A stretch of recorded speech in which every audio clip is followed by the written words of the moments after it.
सर्वदा लोक्य संपदायक समुलेखनादित्य सच्चिदानंद रूपाय शिवाय परब्रह्मणे नमः. अनंत कोटी ब्रह्मांड नाही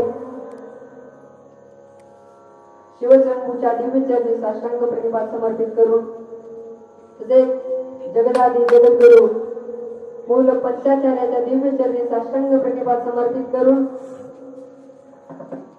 तसेच माझे कुलगुरु षडत्तर ब्रह्मी 108 डॉक्टर शिवलिंग शिवाचार्य गुरु महाराज यांच्याही चरणी साष्टांग प्रणिपात समर्पित करून तसेच सर्व शिवाचार्यांच्याही दिव्यचरणी साष्टांग प्रणिपात समर्पित करून तसेच माझे जन्मदाते आई वडील या दोन्ही गुरुवर यांच्या चरणी साष्टांग प्रणिपात समर्पित करून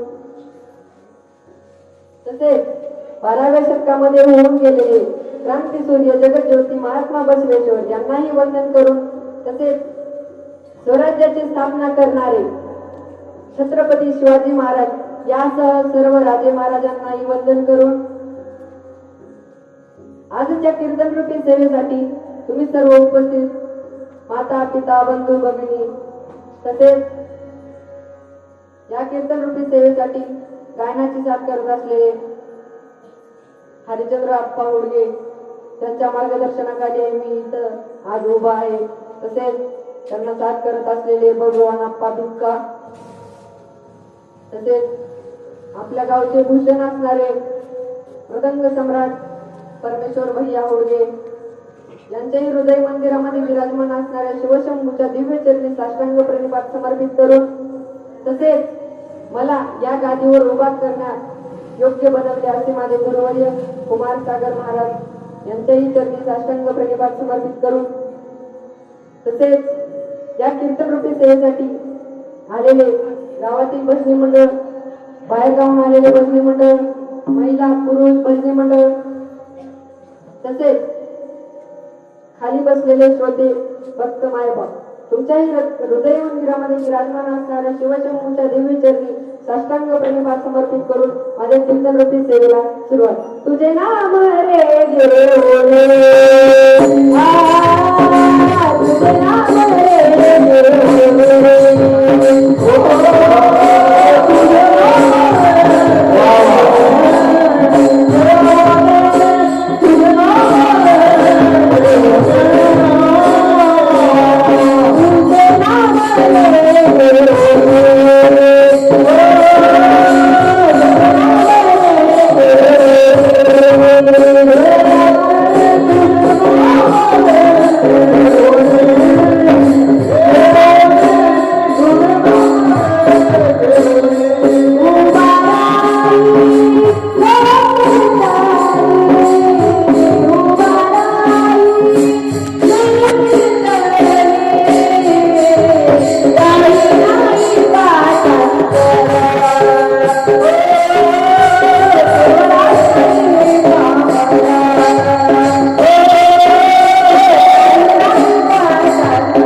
जगमान्य देवमान्य असणारे संत श्रेष्ठ जोडा आष्टी या गावचे राहणारे संत श्रेष्ठ लक्ष्मण महाराजांचा 3 चरणातील अभंग आहे. शिवाय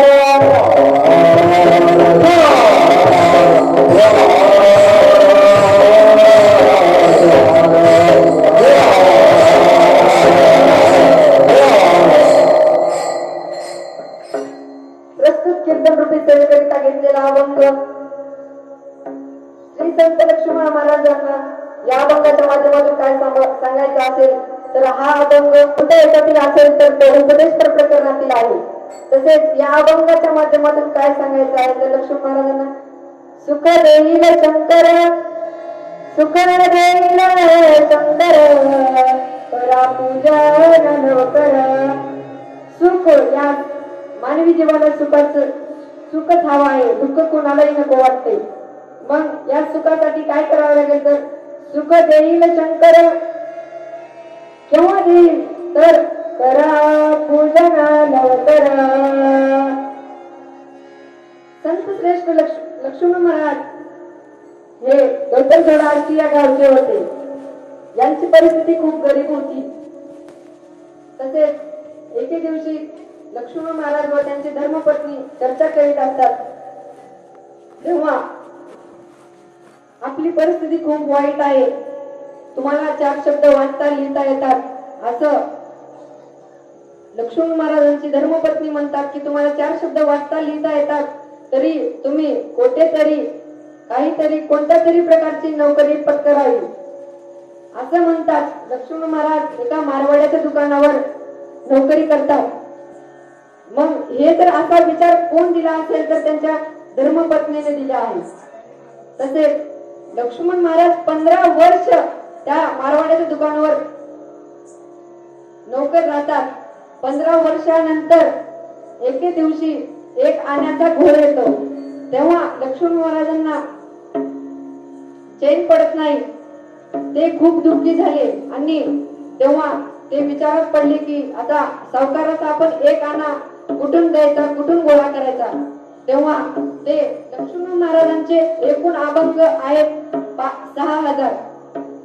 त्यांनी मग पूर्वी 5999 अभंग लिहिले, परंतु 6000 अभंग ते लिहिले नाही. ते जर केव्हा लिहिले असतील तर ते खूप दुःखी झाले. तेव्हा साखरखेर्डा मठामध्ये त्यांचे गुरु कोण असतील तर ते फलसिद्ध गुरु होते. फलसिद्ध गुरु हे एक उज्जैन शाखेचे जगद्गुरु होते. तसेच ते लक्ष्मण महाराज आपल्या गुरुच्या भेटीला निघाले तेव्हा गुरुची भेट घेतले आणि तेव्हा गुरु साखरखेर्डा मठामध्ये नव्हते. तेव्हा त्याने कर्नाटक प्रांतामध्ये कडाक्याचा 3 वर्षापासून दुष्काळ पडला होता. तर त्यांचे चरण लागतात तेव्हा कर्नाटक प्रांतामध्ये निजामाचे राज्य होते. तेव्हा विभूतीचे पट्टे आणि कुंकाचे टिकलेल्या वेळांना बंदिस्त टाकले होते. तर साखरखेर्डा मठाचे महाराज ते तिथे गेले आणि नितीन 30 तासामध्ये तिथं मुसळधार पाऊस पडला. तेव्हा शिवभक्तांना मोकळीक झाली आणि ही जर भक्ती त्यांना कुठे प्राप्त झाली असेल तर पळसाच्या झाडाखाली प्राप्त झाली आहे. यामुळे त्या गुरूंना जर नामकरण काय भेटले असेल तर फलसिद्ध नागनाथ गुरु हे भेटले आहे. मग तसेच लक्ष्मण महाराजांना फलसिद्ध गुरु हे साखरखेर्ड्याला निघाले. तसेच तिथे लक्ष्मण महाराज आले होते. तेव्हा फलसिद्ध गुरु हे लक्ष्मण महाराजांना विचारतात की कुठून आलात तुम्ही. तेव्हा लक्ष्मण महाराजांचे उत्तर बघा, मायापुरीतून आलो. मग कुठे जायचे आहे म्हटल्यानंतर उदासपुरीमध्ये जायचे आहे म्हणतात. मग हे 2 शब्द ऐकतात फलसिद्ध गुरूंना कळालं की हा साधक दुःखी झालेला आहे. मग त्यांचे काय कारण आहे दुःखी व्हायचं हे सर्व विचारतात आणि त्याची जी काही असेल ती अडचण ती दूर करतात. मग 6000 जर 5900 अभंग लिहिले 999, परंतु 6000 अभंग ते फलसिद्ध गुरूंची कृपा झाल्यासच भेटले. मग 5999 अभंगाचा सार जर कोणत्या अभंगात लिहिले तर 6000 गुरुप्रसादाची थोडी महिमा असे श्रेष्ठ भाली. अशा या 6000 अभंगापैकी एक अभंग मी माझ्या कीर्तन रूपी सेवेला निवडलेला आहे. सुख देईल शंकर, सुख देईल शंकर, करा पूजन लवकर. सुख सर्वांनाच हवं आहे, दुःख कोणालाही नको वाटते. मग सुखाचे 2 प्रकार आहेत. सुखाचा पहिला प्रकार म्हणजे अक्षय सुख आणि सुखाचा दुसरा प्रकार म्हणजे साधारण सुख. सुखाचा प्रकार पहिला अक्षय सुख हे सुखाचा प्रकार असा आहे जो की आपल्या जीवनामध्ये काही एकदा प्राप्त झाला तो चिरकाल टिकतो, तो आपल्या जीवनातून कधीच निघून जात नाही. आणि हा जर सुख कुणाला भेटलेला आहे तर मन्मथ स्वामी महाराज तसेच तुकाराम महाराज अशा थोर साधू संतांनाच भेटले आहे. कारण आपली तशी भक्ती नाही. अक्षय सुखाचे जर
अक्षय सुख जर कोणाला प्राप्त झाले असेल तर संत तुकाराम महाराज, संत मन्मथ स्वामी अशा थोर साधू संतांनाच प्राप्त झाले आहे.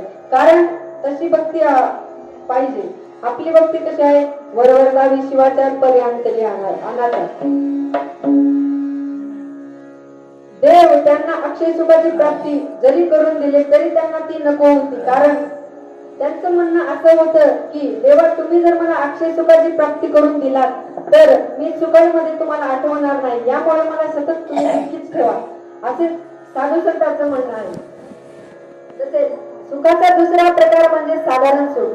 साधारण सुख हे मिळतं परंतु चिरकाल टिकत नाही. आपलं कसं झालंय, सुखाच्या मागे भगवानाच्या दुकानामध्ये सोनं मागतं आणि सोनाच्या दुकानामध्ये भाजीपाला मागतं, असं सुखाच्या मागे आपणही लागलेलो आहोत. मग साधारण सुख हे मिळतं परंतु चिरकाल टिकत नाही. मग असंच आता संसारातील दुःख सांगतो. दोन भाऊ असतात, मग दोघांचंही लग्न होतं. लग्न झाल्यानंतर आता बायका आल्या सुधरत नाही मानतात मला.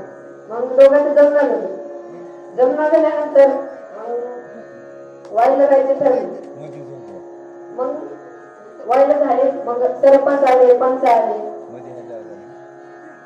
जी काही त्यांची धनदौलत असेल, 10 एकर जमीन असेल तरी मोठ्या भावाला 5 एकर, छोट्या भावाला 5 एकर, 2 बंगले असतील, 1 बंगला ह्याला, 1 बंगला त्याला, असं सगळे काही समान वाटणी केले.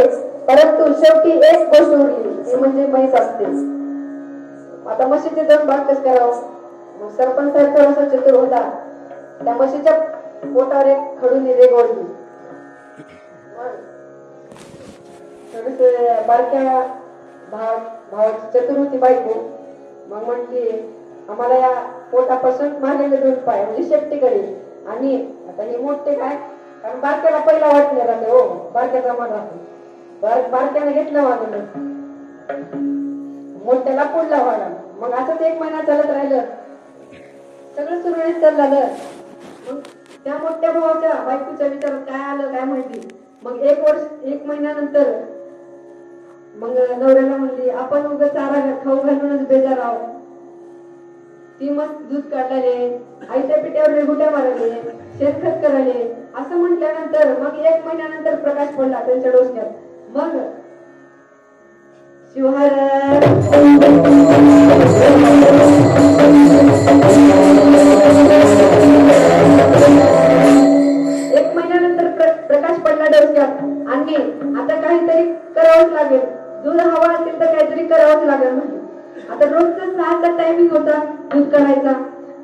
ती काय तवली घेऊन बसली.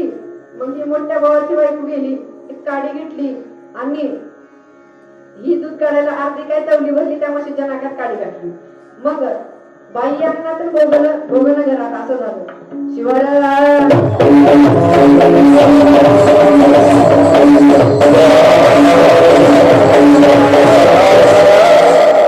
तसंच मग आणखी 8 दिवस असंच चालत राहिलं. दूध कुणालाही भेटणार झालं. मग आणखी वाढ लागले. मग तेव्हा काही सरपंच साहेब वगैरे आले नाही. 2 भावांनी मीटिंग घेतली आणि हे काय दोघांचे जे काय असतील प्रश्न ते सोडून घेतले आणि दोघंही काय जे म्हशीचं जे काय अर्ध करायचं आणि दूधही अर्ध करायचं. हे जर पहिलं केलं असतं तर सरपंच साहेबांना आपण सराव बोलायची गरज होती. जाऊ आपलं भांडण घराबाहेर जाऊ देऊ नका. याचा ही आहे संसारातलं दुःख. शिवाय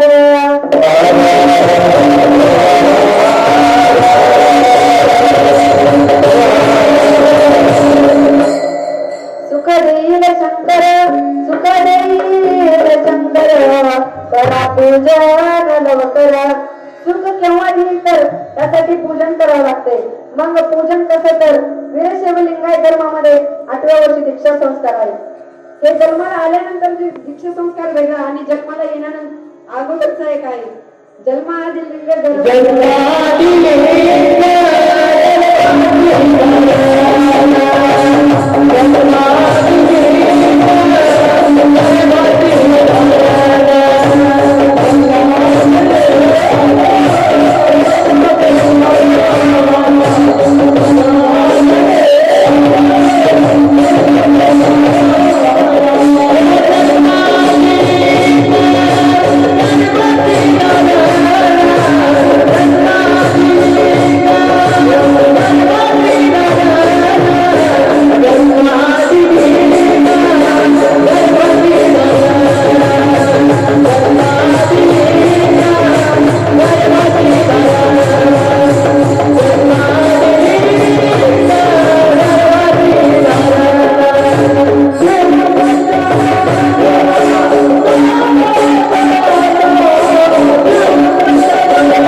वीरशैव लिंगायत धर्मामध्ये 8व्या वर्षी दीक्षा संस्कार सांगितला आहे.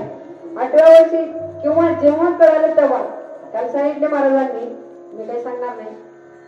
सुख देईल शंकर, सुख देईल शंकर, करा पूजन लवकर. मग पूजन कसं करावं? आता देवाने कसं झाले, किचनवट्ट्याच्या कंडा झालेले, आता वेगळं नाही. मग असंच एक माता माऊली पूजा करायला बसलेली, पूजा करायला. मग केली जप सुरू, ओम नमः शिवाय, ओम नमः शिवाय, ओम नमः शिवाय असं जप करू लागली. तेवढं दारात मांजर आलं, मांजर आला आणि मग ही केली. आणि आता हिला माहित होतं की किचन वाट्यावर दूध आहे. मग हिचं ध्यान या लिंगपूजेमध्ये नाही तर दुधाकडे. मांजर कुठं जातं की का नाही. मग आता काही मांजरालाही कळालं ही काही पूजेतून उठत नाही आणि मी काही दूध पेल्याशिवाय सोडत नाही. मग मांजर 4 पावलं पुढे टाकलं आणि मग आजू माता माऊलीचा काय ह्या मंत्राचा जपाचा आवाज वाढला, ओम नमः शिवाय, ओम नमः शिवाय, ओम नमः शिवाय.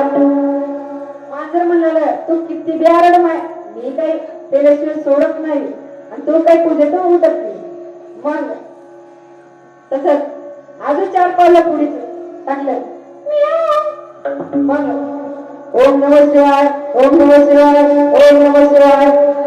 अजून गप्पाचा आवाज वाटला तरीही मांजर टप मन त्या किचनवर उडी मारलं. मग अजून जरा आवाज आला, कळला का तुला छिर्र मंडळ, कळला का तुला छिर्र मंडळ, कळला का तुला छिर्र मंडळ. मांजर म्हणायचं किती वेळा तू काय उठत नाही आणि मी काय केल्याशिवाय सोडत नाही. मी म्हणलं आणि त्या बोकण्यात तोंड घालतंय. त्या माता माऊलीला एवढा राग आला ती जपाची माळच फेकून आणली. माळ काय फेकून आणली त्या मांजराच्या गळ्यातच पडली. मांजरानं म्हणलं भगवान शिव परमात्म्याच्या अश्रूतून तयार झालेल्या रुद्राक्षाची माळा आपल्या पवित्र एवढी पवित्र माळा आपल्या गळ्यामध्ये पडली आहे. तर आजपासून चोरी लबाडी बंद, मांसाहार खाणं बंद. हे त्या मांजराला कळालं, परंतु अजून काही माणसाला कळालं नाही. शिवराय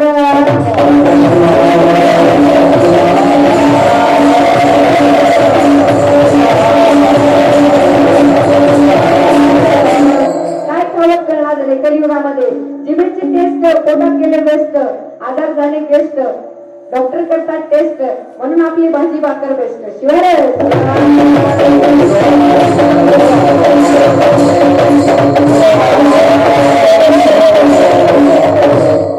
सुख देईल शंकर, सुख देईल शंकर, करा पूजन लवकर. सुख देईल शंकर,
सुख देईल शंकर, सुख देईल शंकर, करा पूजन लवकर.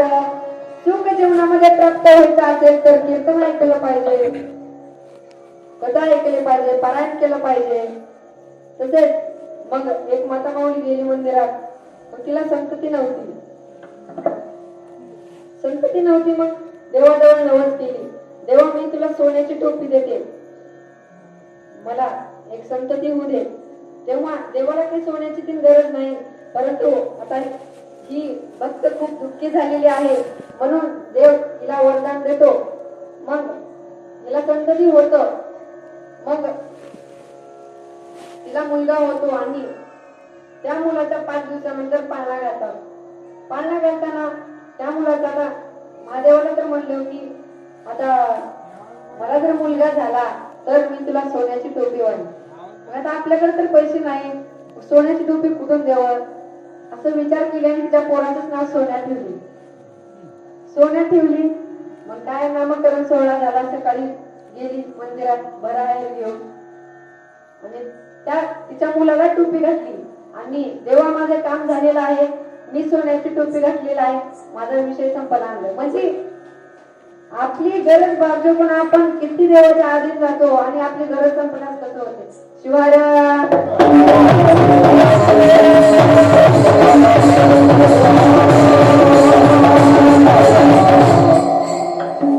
म्हणून इथे यायला पुण्य लागतंय.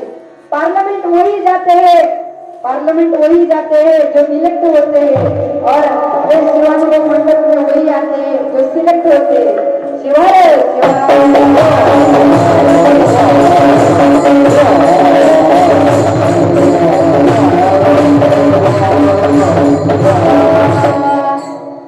सुख देईल शंकर, सुख देईल शंकर, करा पूजन लवकर. अभंगाचं पहिलं चरण संपलेलं आहे, तर दुसऱ्या चरणाकडे बघूया. नाही देहाचा भरवसा, नाही देहाचा भरवसा, कोण दिवस येईल कैसा. नाही देहाचा भरवसा. एक पोपट असतो, पोपट इले चतुर राहते का, लय बोलते मिठू.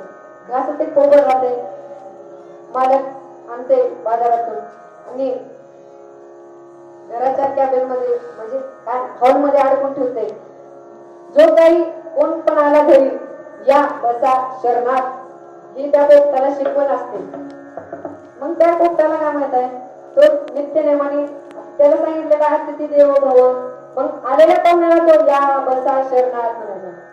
असंच 5-6 महिने गेले आणि त्या मालकाची माय मिळली. माय मिळेस माती आलेल्या लोकांना म्हणाले या बसा शरणात, या बसा शरणात म्हणाले. त्या मालकाला एवढा राग आला, त्या पोपटाचा एवढा राग आला, तिच्या हाताखाल्याला सांगितलं त्या पोपटाला बाहेर काढ, आधी एक छप म्हणवं आणि त्याला सांग की मालकाची माय मिले तसं म्हणून. त्याला काय माहित आहे मालकाची माय का मरण बाप का मरण. त्याला जी शिकवण दिलेली आहे ती त्याला नित्य नियमानं पाळत होतं. मग आता एक दिवस झालं, दुसऱ्या दिवशी निघून गेलं, तिसऱ्या दिवशी तिच्या मायच्या त्याला दूध घालायला गेलं. मग म्हणाले शरणात म्हणून मालकाची माय मिळे, शरणात म्हणून मालकाची माय मिळे. बघा ह्याला ह्या पोपटाला शिकवण दिली तर त्यानं त्याच्या शिकवणीप्रमाणे वाटलं. पण या माणसाला कितीही सांगा परंतु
मग असंच पोपट हायवे क्रॉस करत होता.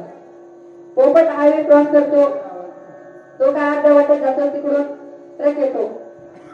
ट्रक येतो आणि तो त्या ट्रक ही वेगात असतो.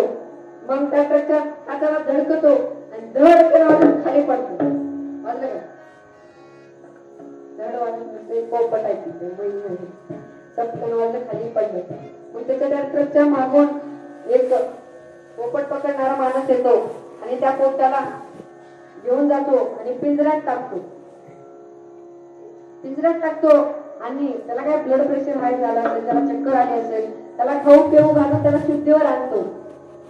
शुद्धीवर आल्यानंतर त्याचा डोळा उघडल्यानंतर तो बघतो तर काय आपल्याला जेलमध्ये काय टाकलंय. म्हणजे त्याच्या लक्षात आलं की मी त्या ट्रकला धडकल्यामुळे त्या ट्रकचा तर ड्रायव्हर मेला नसेल, म्हणून मला या जेलमध्ये टाकला आहे. शिवाराम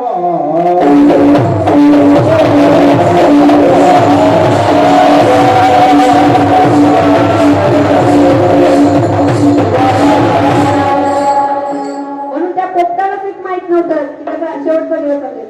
त्याचं काहीतरी नशीब असेल म्हणून तो वाटला. म्हणून नाही देहाचा भरवसा, नाही देहाचा भरवसा, कोण दिवस येईल कैसा. देहाचा भरवसा नाही म्हणून आपला हा आजचा दिवस असणारा हा शेवटचा आहे म्हणून जगलं पाहिजे. असंच का लग्न झाल्यानंतर ते दिवस बघा, वकिलाचं लग्न झालं, वकिलाची बायको म्हणते तुझा चांगलाच निकाल झाला. शिक्षकाची बायको म्हणते तुझा चांगलाच धडा होईल करते मी. मग गायकाची बायको म्हणते तुझी मी चाल पहिलं सोडून करते मी म्हणून करू नये. वादकाची म्हणते मला जास्त थापा मारायचं नाही. कीर्तनकारांचं सांगूच नका, माझं झालं नाही.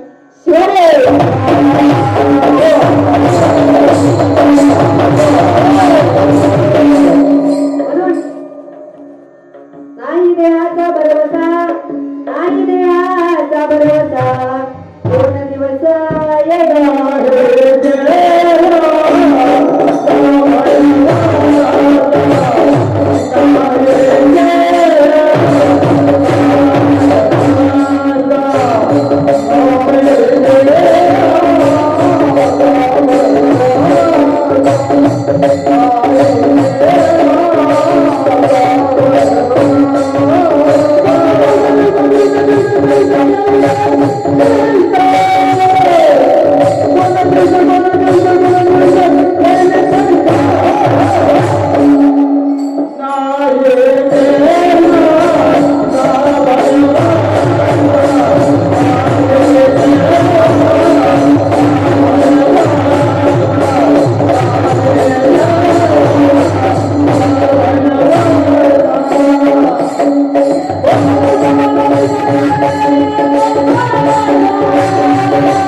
असंच एक 8 वर्षाचा मुलगा असतो.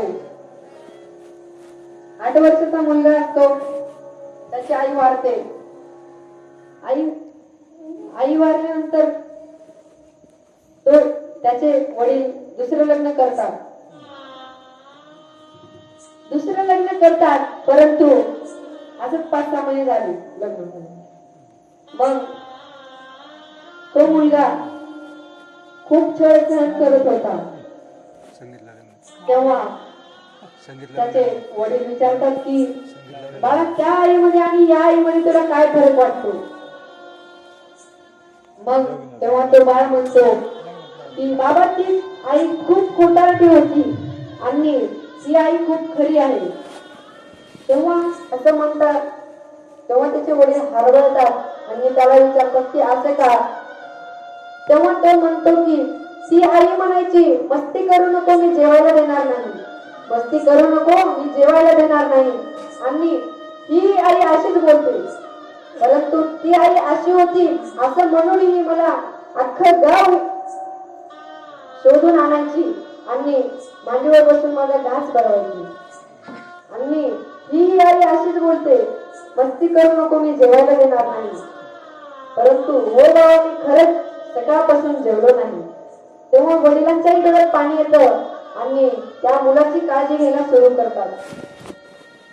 असंच त्याच्या सावत्र आईला गावी जायचं असतं. वडिलांना दुसरी पत्नी भेटेल, सासूला दुसरी सून भेटेल, परंतु एका मुलाला त्याची सख्खी आई भेटणार नाही.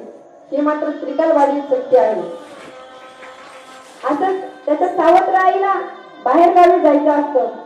मग त्याची आई म्हणते की ही माझी एक साडी आहे, या साडीला तू इस्त्री कर.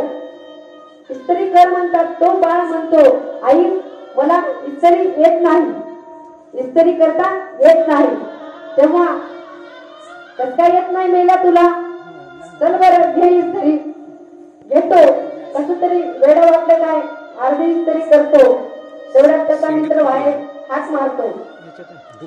हाक मारल्यानंतर त्याला काय माहिती आहे की फक्त उघडा अशी ती टाकलेली असते आणि ती सरळ ठेवून तो त्या साडीवर तसंच बाहेर त्याच्या मित्राकडे निघून जातो. आणि त्याच्या मित्राला बोलतो. त्याचा मित्र म्हणतो की मला आजच्या गृहपाठाची वही दे. ती बातचीत करण्याच्या नादामध्ये इकडे ही साडी जळून करपलेली असते. तेवढ्यात तो करपलेला वास त्या सावत्र आईच्या नाकापर्यंत जातो. मग तेव्हा मधून चिरकते ती आई मेला काय केला ती तू, तुला जर करायचंच नव्हतं तर मला सांगितलं असतास मी केले असते. तुला करायचीच नव्हती तर तू ही मुद्दाम काबर केलास असं म्हणती. आणि ती तप्त अशी स्त्री त्या मुलाच्या तो माफी मागतो. आई मी नाही केलं तरीही म्हणते तू मुद्दाम केलास. तेव्हा तो माफी मागतो आणि पाया पडतो.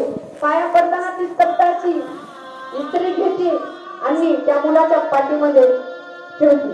तेव्हा त्या मुलाला एवढे वेदना होतात म्हणून आई सख्या आई एवढे प्रेम कोणीही करू शकत नाही. म्हणून तो दुःखी होतो आणि देवासमोर जातो. तो म्हणतो देवाला म्हणतो का रे देवा असं तू माझ्या सख्या आईला तू काय हिसकावून नेलास, माझ्यापासून का दूर केलास असं देवासमोर म्हणतो. सख्या आई एवढं प्रेम कोणीच करू शकत नाही. आई माझी मायेचा सागर तिला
देव बाळ देवापाशी विनंती करताय, आई माझी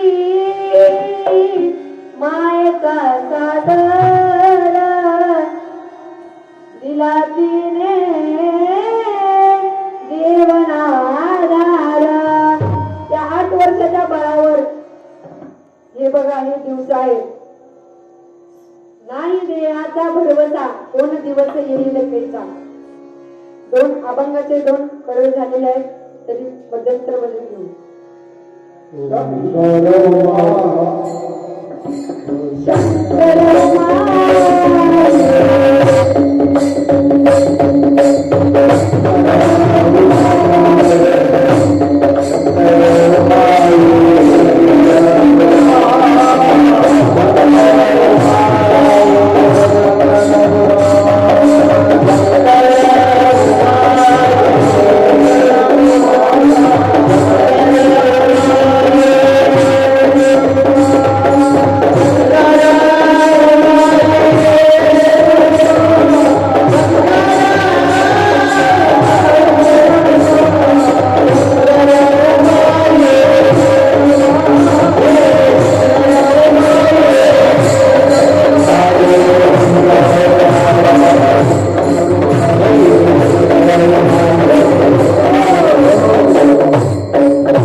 एकदा महिलांना म्हणायचं आणि एकदा पुरुषांना म्हणायचं. मला येताना मोदी साहेबांचा फोन आला होता आणि महिला मोठ्यानं म्हणतील का पुरुष मोठ्यानं म्हणतील, जे कोणी मोठ्यानं म्हणतील त्यांच्या खात्यावर 5-5 हजार रुपये टाकणार आहे. महिलांना तर लाडकी बहीण पडणार आहे 19 तारखेला, तरी आधी 5,000 ऍड करणार आहे त्याच्यात. म्हणजे 1,500 मध्ये 6,500 महिलांना भेटतात बघा जास्त मध्ये. म्हणून तुम्ही मोठ्यानं म्हणता पुरुष मोठ्यानं म्हणतात बघू. पहिल्यांदा महिला. ओ शिव माझा माझा माझा माझा माझा. हात वरी करा सर्वांनी, हात वरी करा. ओ शिव माझा माझा माझा माझा माझा शिव माझा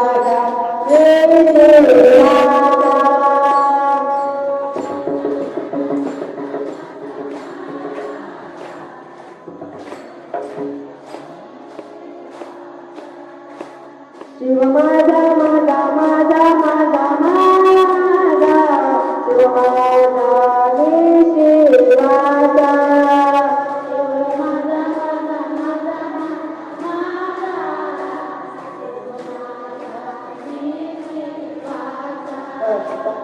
पुरुषांची बाई.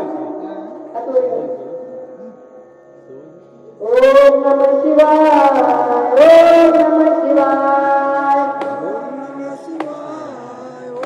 पहिल्यांदी करा ओम नमः शिवाय, ओम नमः शिवाय, ओम नमः शिवाय, ओम नमः शिवाय, ओम नमः शिवाय,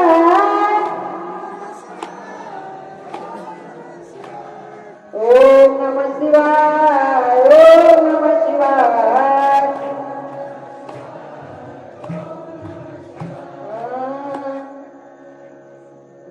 दोघांचं बी काही करता येणार नाही म्हणा. दोघांच्या 2:30 वाजता काय लागतो, कारण कोण कोण जोडून आलेले जातात. मग इकडे जातात लेट जोड्यानं म्हणलं लावून. अजून काही मोदी साहेबांचा फोन आले नाही, आला सांगतो.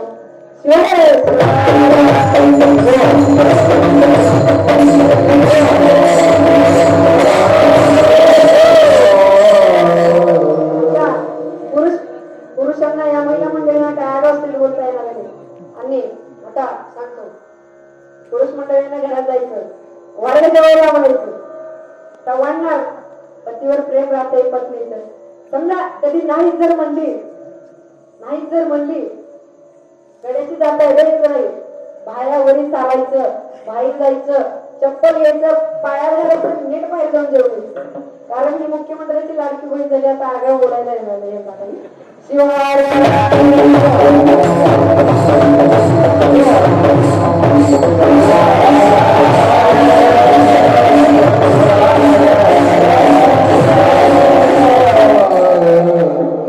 मंगलचा पूर्वार्ध संपलेला आहे. आता उत्तरार्ध.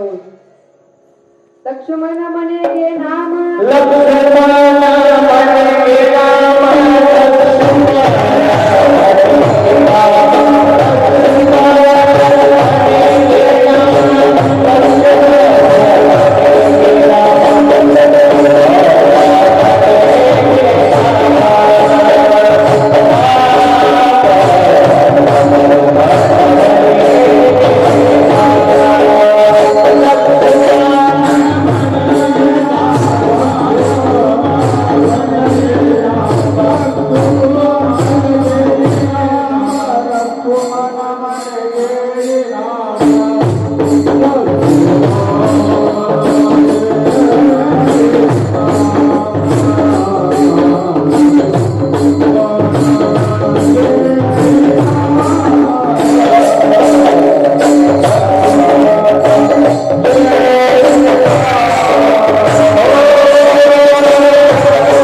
नावामध्ये एवढी ताकद आहे. एक राजा असतो आणि राणीसाहेबांनी त्या राजाला मारण्याचा कट रचलेला असतो. आता राजा म्हणल्यानंतर त्याला मारणं काही सोपं आहे का? कडून त्याला सेनापती असतात, त्याला वॉरियर असतात. तरीही त्यांना राणीसाहेबांनी एक युक्ती सुचली आणि दर 15 दिवसाला एक नावी त्या राजाची दाढी करण्यासाठी येतो. मग 4 दिवस आधी त्या नाव्याला राजवाड्यामध्ये राणीसाहेब बोलवतात आणि त्याला बंद रूम मध्ये त्याला राजाचं मारण्याचा हा कट रचतात आणि त्याला खूप सारे पैसे आणि सोने देतात. तो लालची होऊन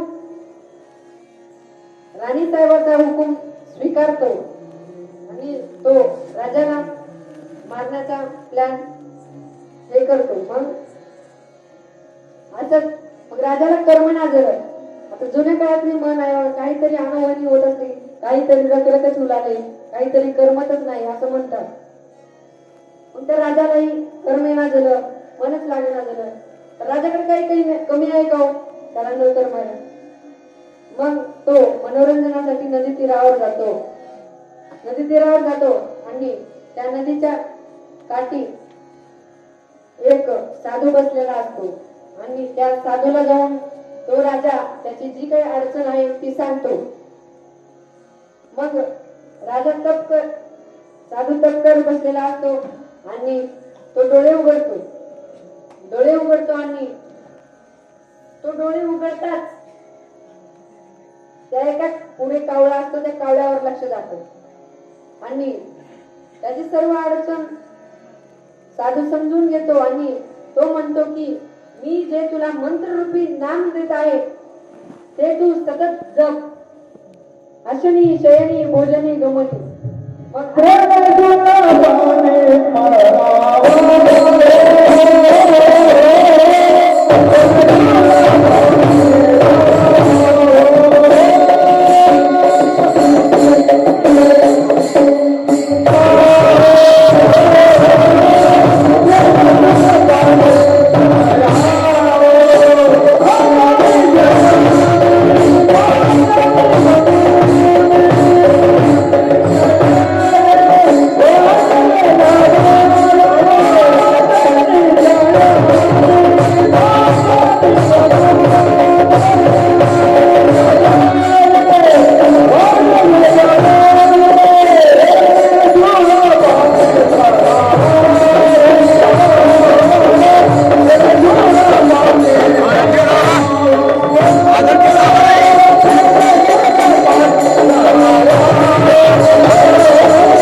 साधू त्या राजाला एक मंत्र देतो. तो डोळे उघडला, त्याच्या कावळ्यावर लक्ष जातो आणि तो कावळा काय त्याला भक्षण करण्यासाठी तो त्याची चोच खूर करत असतो, तीक्ष्ण करत असतो. तो चोचीमध्ये पाणी घेतो, दगडावर टाकतो, चोच घासतो. असं चालत मग त्याला मंत्र देतो. तुम्ही माझ्या मागे म्हणा, घिस घिस घिसता है, ऊपर पानी डालता है, फिर भी घिसता है, बोल तेरे मन में क्या है वही सब जानता है. मग हा साधूने मंत्र त्या राजाला दिला. मग राजा हा मंत्र सतत जपत राहिला आणि मग 4 दिवस निघून जातात आणि नावी दाढी करण्यासाठी येतो. मग त्याचा वस्त्र खूर करत असतो तो, तेव्हा त्या दगडावर पाणी टाकतो, घासतो, आणखी पाणी टाकतो, मग घासतो. तेवढ्यात राजाच्या तोडून मंत्ररूपी नाम हा तोडातून जातो. घिस घिस घिसता है, ऊपर पानी डालता है, फिर भी घिसता है, बोल तेरे मन में क्या है मैं सब जानता है. हा मंत्ररूपी नाम ऐकतात नावी घाबरतो आणि राजासाहेबाला हे कसं कळालं म्हणतो आणि तो घाबरत आणखी वस्त्र खूर करत असतो. तो वस्त्र कशासाठी खूर करत होता त्याचं कारण त्याला माहिती होतं, परंतु राजाला माहिती नव्हतं. वस्त्रखोर याच्यासाठी करत होता की त्या राजाचा प्राण घ्यायचा होता त्याला, म्हणून तो आणखी तो भीत त्याचं काम करत होता. मग आणखी एकदा राजाचं मंत्ररूपी नाम तोडून जात. घिस घिस घिसता है ऊपर पानी डालता है फिर भी घिसता है बोल तेरे मन में क्या है मैं सब जानता है. हे नावाने डबल आय घेतात. न्हावी राजाचे पाय धरतो. राजे साहेब, माझी काहीच चूक नाही या हा सर्व कट राणी साहेबांनी रचलेला होता. यात माझी काहीही चुकी नाही. तेव्हा राजाला हे काय सांगत आहे त्याला काहीच कळत नाही. आणि राजा रागाने उठ, जे काय आहे ते खरं सांग म्हणतो. तेव्हा जी काही खरं आहे ती न्हावी सांगतो. राजे साहेब, राणी साहेबाचा कट होता की तुम्हाला मारून टाकायचं, म्हणून त्यांनी मला बंद रूम मध्ये सोनं नाणे पैसे दिले होते, म्हणून मी हे केलो. तुम्हाला कसं काय माहिती झालं हे मला नाही माहिती, परंतु राजे साहेब मला माफ करा. म्हणून गुरुने दिलेल्या मंत्ररूपी नामाचं एवढं महत्व आहे. लक्ष्मण म्हणे घे नाम. लक्ष्मण महाराज शेवटच्या चरणात सांगतात की लक्ष्मण म्हणे घे नाम पावशील तू सुखधाम. नामाच्या बळामध्ये एवढी ताकद आहे. मग हे नाम घेण्यासाठी या काही युगामध्ये कोणीच तयार नाही. तरुण पिढी बिघडत चाललेली आहे. या अध्यात्माच्या मार्गामध्ये कोणी येत नाही. काजू बदाम सोडून आता गुटखा प्रसिद्ध झाला. काजू बदाम सोडून आता गुटखा प्रसिद्ध झाला. अजय अक्षय शाहरुख सुद्धा विमानच खा म्हणाला. बंद झाल्या शिक्षण जाहिराती. बंद झाल्या शिक्षण जाहिराती. जुगार प्रसिद्ध झाला. जाकी सुद्धा गायच्या खातो. जाकी सुद्धा गायच्या खातो. तोही तोच म्हणाला. जंगली रमी पे आओ ना महाराज हा पण डायलॉग फेमस झाला. याने मात्र त्या कंपनीचे मालक मोठे झाले, परंतु याने मात्र भारताचा तरुण मात्र वाया गेला. तरुण मात्र वाया गेला. शिवहार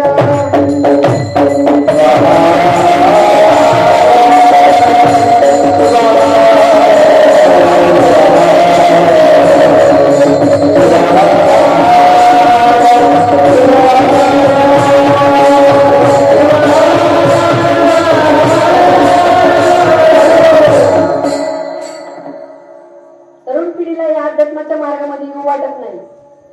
तरुण पिढीला कोणत्या जर मार्गात जायचं असेल तर आय लव्ह यू एका ताटात जीव असं झालेलं आहे. लवचा एक फुल फॉर्म सांगतो. एल म्हणजे loss of money, O over of mind, B waste of time, E म्हणजे ईड ऑफ लाईफ.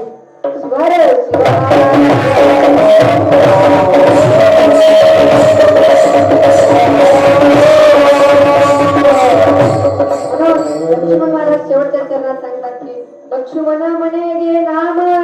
लक्ष्मण म्हणे घे नाम पावशील तू सुखधाम.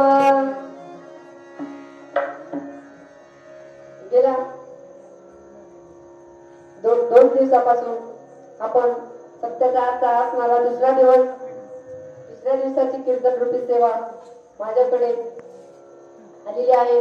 याबद्दल मी सप्ता कमिटीचे धन्यवाद मानतो. तसेच आज आपल्या या मंदिरामध्ये काहीतरी सुन सुन वाटते.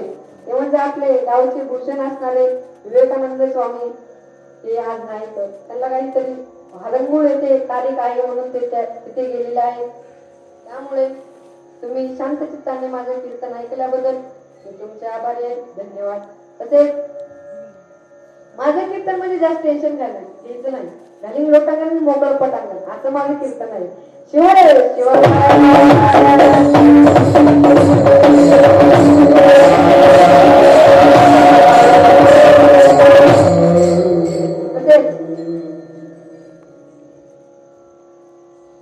पहिल्या ह्याच्यामध्ये आपल्याला सगळ्यांचं नाव घेतलं, परंतु एक जण राहिलं ते म्हणजे त्यांचे शेवटी आभार मानतो. धन्यवाद. सुंदर असे सायन्स सिस्टीम दिल्याबद्दल धन्यवाद.